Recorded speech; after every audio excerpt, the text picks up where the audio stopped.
ഇത് നബി തങ്ങൾ പറഞ്ഞു, സതുസാലിഹൂനർ റൂമ സുൽഹൻ ആമിന, നിങ്ങൾ യൂറോപ്യരുമായി അമേരിക്കക്കാരുമായി സമാധാനപരമായ കരാറുകളിൽ നിങ്ങൾ ഒപ്പുവെക്കും. റസൂലുള്ളാഹി സ്വല്ലല്ലാഹു അലൈഹി വസല്ലം ثم تغزون أنتم وهم عدوا, ആ കരാറിന്റെ അടിസ്ഥാനത്തിൽ നിങ്ങൾ മുസ്ലിമീങ്ങളെ അമേരിക്കൻ യൂറോപ്യൻ സൈന്യം ഒരു യുദ്ധത്തിൽ സഹായിക്കണം എന്ന കരാറുള്ളതിന്റെ പേരിൽ നിങ്ങളും അവരും ഒരുമിച്ച് മൂന്നാമതൊരു ശത്രുവിനെതിരെ നിങ്ങൾ ഒരു യുദ്ധം നടത്തും. ആ ശത്രു ആരാണെന്ന് നമുക്കറിയില്ല. ആരായിരിക്കും ആ ശത്രു? ഒന്നുകിൽ ആ ശത്രു ഈസ്റ്റേൺ രാജ്യമായിരിക്കും, അല്ല ചൈനയോ റഷ്യയോ അടക്കമുള്ള, അതല്ലെങ്കിൽ അത് ഷിആ ഭരണകൂടം നടക്കുന്ന ഇറാനായിരിക്കും എന്ന് സാധ്യതയുണ്ട്. കാരണം ഷിആ ഭൂരിപക്ഷ പ്രദേശങ്ങളിൽ നിന്നാണ് മുസ്ലിം ലോകത്തിന്റെ മെജോറിറ്റിക്കെതിരെ സമാധാനത്തിന് ഭീഷണി ഉണ്ടാകുന്നത്. ഇന്നതിന്റെ ചുവകൾ കെട്ടു തുടങ്ങുന്നുണ്ട്. ഇറാൻ അങ്ങോട്ട് ബോംബിട്ടെന്നും ഇങ്ങോട്ട് മിസൈൽ അയച്ചെന്നും, ഹൂസികൾ എന്ന് പറയുന്നത് പോലും, യമനിലെ ഹൂസികൾ പോലും ഇറാനിന്റെ സപ്പോർട്ടുമായി പ്രവർത്തിക്കുന്നവരാണെന്ന് മീഡിയകൾ പറയുമ്പോൾ, ഇറാനെതിരായിരിക്കുമോ അറബ് സഖ്യസംഘവും യൂറോപ്പ് അമേരിക്കൻ സഖ്യസേനയും ചേർന്ന് നടത്തുന്ന യുദ്ധം ഇറാനെതിരാകുമോ? അല്ലാഹു അലം. അല്ലെങ്കിൽ ഇർഹാബ് എന്ന് പറയുന്ന, തീവ്രവാദം എന്ന് പറയുന്ന, തീവ്രപക്ഷക്കാരെന്ന് പറയുന്ന ഏതെങ്കിലും ഒരു സംഘങ്ങളെ ടാർഗറ്റ് ചെയ്ത് ഏതെങ്കിലും ഒരു രാജ്യത്ത് നിന്ന് തീവ്രവാദം ഉന്മൂലനം ചെയ്യാൻ അറബ് മുസ്ലിം രാജ്യങ്ങളും യൂറോപ്യൻ അമേരിക്കൻ സൈന്യവും ഒത്തുചേർന്ന് നടത്തുന്ന യുദ്ധമായിരിക്കാം. ഈ മൂന്ന് സാധ്യതകളാണ് പണ്ഡിതന്മാർ മുന്നിൽ വെക്കുന്നത്. ഈ ഹദീസ് 21-ാം നൂറ്റാണ്ടിന്റെ രാഷ്ട്രീയ ചുറ്റുപാടുകളിൽ അതിന്റെ വ്യാഖ്യാനങ്ങൾ ഓരോരുത്തർക്കും ആലിമീങ്ങൾ അതിന്റെ ചുറ്റുപാടുകൾക്കനുസരിച്ച് വിവരിച്ചു തരും. അല്ലാഹുവിന്റെ ഹബീബ് പറയട്ടെ, വമാ യൻതിഖു അനിൽ ഹവാ ഇൻ ഹുവ ഇല്ലാ വഹ്യു യൂഹാ.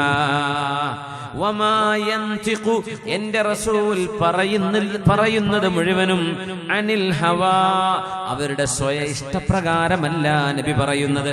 എന്റെ റസൂൽ പറയുന്നത് ഇൻ ഹുവ ഇല്ലാ വഹ്യു യൂഹാ, അല്ലാഹു നൽകുന്ന വഹ്യല്ലാതെ, അല്ലാഹു ഏഴാകാശങ്ങൾക്കപ്പുറത്തെ അർശിന്റെ ഉടമസ്ഥനായ അല്ലാഹു എന്താണോ ജിബ്രീൽ അലൈഹിസ്സലാമിലൂടെ അവന്റെ പ്രവാചകരോട് പറയാൻ ഉദ്ദേശിക്കുന്നത് അതേ നബി തങ്ങൾ നാവിലൂടെ പറയൂ. നിബിധങ്ങൾ ഉണ്ടാക്കി പറയുന്നവരല്ല. സൂറത്തുൽ ഖലമിൽ അല്ലാഹു വളരെ വ്യക്തമായി പറഞ്ഞു. ഇതൊന്നും ഒരു പ്രവാചകൻ ഒറ്റക്ക് പറയാൻ കഴിയില്ല. ഒരു മനുഷ്യനെ കൊണ്ട് ഒറ്റക്ക് പറയാൻ കഴിയോ? 1400 കൊല്ലം മുമ്പ് ഒരാളൊരു വിഷയം പറയാ, 1400 കൊല്ലം കഴിഞ്ഞിട്ട് സംഭവിക്കുക. നമുക്കിന്ന് ഒരു 100 കൊല്ലം അപ്പുറത്തേക്ക്, 200 കൊല്ലം അപ്പുറത്തേക്ക് എന്ത് സംഭവിക്കുമെന്ന് ആർക്ക് പ്രെഡിക്റ്റ് ചെയ്യാൻ കഴിയും? എത്ര മനോഹരമാണ് അല്ലാഹുവിന്റെ റസൂല് പറഞ്ഞു പോയത്. നിങ്ങളും യൂറോപ്യരും അമേരിക്കക്കാരും സൈനിക ഉടമ്പടികളിൽ ഒപ്പുവെക്കും, സമാധാനപരമായ ഒപ്പുവെക്കൽ. അങ്ങനെ നിങ്ങളും യൂറോപ്യൻ സൈന്യവും ആ ഒരു സഖ്യ സൈന്യം നിങ്ങളുടെ ഒരു പൊതുശത്രുവിനെതിരെ, ആ ശത്രു മുസ്ലിമിന്റെ ശത്രുവാണ്, അമേരിക്കൻ യൂറോപ്യൻ സൈന്യത്തിന്റെയും ശത്രുവാണ്, അവർക്കെതിരിൽ നിങ്ങൾ പോരാടും.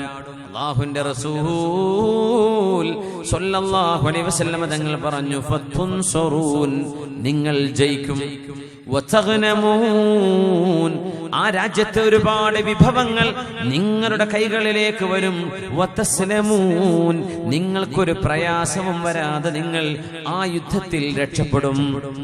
ആ യുദ്ധത്തിന്റെ പേരാണ് ഹർമജ്ദൂൻ എന്ന് പറയുന്നത്. കഴിഞ്ഞിട്ടില്ല. അല്ലാഹുവിന്റെ റസൂൽ പറയുന്നു, ثم تنصرفون حتى تنزلوا بمرج ذي تلول. സുബ്ഹാനല്ലാഹ് എന്ന് പറയാതിരിക്കാൻ കഴിയില്ല. യുദ്ധം നടക്കുന്ന സ്ഥലത്തിന്റെ രൂപമാണ് നബി തങ്ങൾ പറയുന്നത്. ثم تنصرفون, ആ യുദ്ധം കഴിഞ്ഞ് നിങ്ങൾ പിരിഞ്ഞു പോകും. حتى تنزلوا بمرج ذي تلول, നല്ല പച്ചപ്പുള്ള ഒരു നാട്ടിൽ, ഒരു പ്രദേശത്ത്, നല്ല പച്ച കുന്നുകളുള്ള ഒരു പ്രദേശത്ത് നിങ്ങളുടെ സൈന്യവും യൂറോപ്യൻ സൈന്യവും തമ്പടിക്കും. നിങ്ങളും അവരും തമ്പടിക്കും. ആ സ്ഥലം എന്താണ്? പച്ചപ്പുള്ള സ്ഥലം. അറേബ്യയല്ല, അറബ് രാജ്യമല്ല, ഏതെങ്കിലും പച്ചപ്പുള്ള രാജ്യം.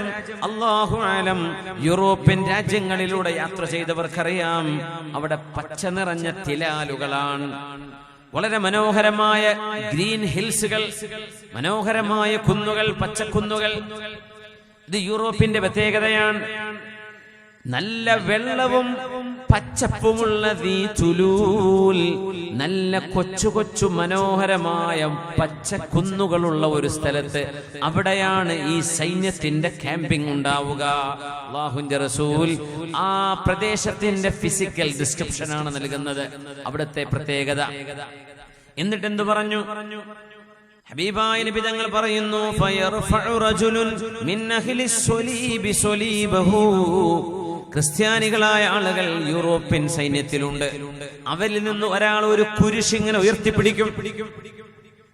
കാരണം മുസ്ലിമീങ്ങൾ അതുപോലെ യൂറോപ്യൻ അമേരിക്കൻ സഖ്യസൈന്യവും ഒരു പൊതുശത്രുവിനെതിരെ പോരാടി ജയിച്ചതിന്റെ ആഹ്ലാദ പ്രകടനം, ഒരു പാർട്ടി നടക്കുകയാണ് അവിടെ. ആ സമയത്ത് സൈന്യത്തിൽപ്പെട്ട ഒരാൾ, മുസ്ലിമല്ല, യൂറോപ്യൻ അമേരിക്കൻ സൈന്യത്തിൽപ്പെട്ട ഒരാൾ ഒരു വലിയൊരു കുരിശ് കൊണ്ടുവന്ന് ഉറക്കെ പിടിച്ചിട്ട് പറയും, ഗലബ സ്വലീബ്. ഈ കുരിശ് കൊണ്ടാണ് നമുക്ക് വിജയമുണ്ടായത്.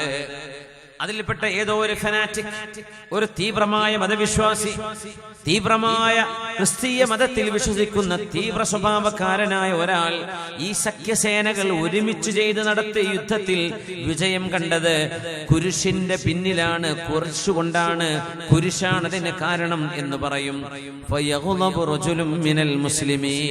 അത് കാണുമ്പോൾ മുസ്ലിം സൈന്യത്തിൽപ്പെട്ട ഒരാൾക്ക് വല്ലാത്ത ദേഷ്യം വരും. കാരണം മുസ്ലിമീങ്ങളാരും ഇസ്ലാമിന്റെ കൊടി അവിടെ ഉയർത്തുന്നില്ല. സഖ്യ സൈന്യമാണ്. ഈ സൈന്യത്തിൽ മുസ്ലിമീങ്ങളുണ്ട്, അമുസ്ലിമീങ്ങളുണ്ട്. പക്ഷേ ഒരു കരാറിന്റെ അടിസ്ഥാനത്തിൽ സൈനികമായ അതുപോലെ ആയുധപരമായ ഇടപാടുകളിൽ ചെയ്ത കരാറിന്റെ അടിസ്ഥാനത്തിലാണ് യൂറോപ്യൻ അമേരിക്കൻ സൈന്യം മുസ്ലിം സൈന്യത്തിന്റെ കൂടെ കൂടിയത്, മതത്തിന്റെ പേരിലല്ല. അവിടെയാണ് ഒരാൾ ഒരു മതത്തിന്റെ ചിഹ്നം അവിടെ ഉയർത്തി കാണിക്കുകയും കുരിശ് ഉയർത്തിപ്പിടിക്കുകയും കുരിശു കൊണ്ടാണ് വിജയിച്ചതെന്ന് അവകാശവാദം ഉന്നയിക്കുകയും ചെയ്യുമ്പോൾ ഫയഖൂമു ഇലൈഹി ഫയദ്ഫഉഹു. ആ മുസ്ലിമായ മനുഷ്യൻ വന്നിട്ട് ആ കുരിശ് പിടിച്ച മനുഷ്യനെ, കുരിശ് പിടിച്ച് അവകാശവാദം ഉന്നയിച്ച മനുഷ്യനെ പിടിച്ചു തള്ളും. വേറെ റിവായത്തിൽ വന്നത് ഫയഖ്തുലുഹു, അയാൾ അവിടെ വധിക്കപ്പെടും. ഫഇൻദ ദാലിക യഗ്ദിറുർ റൂം.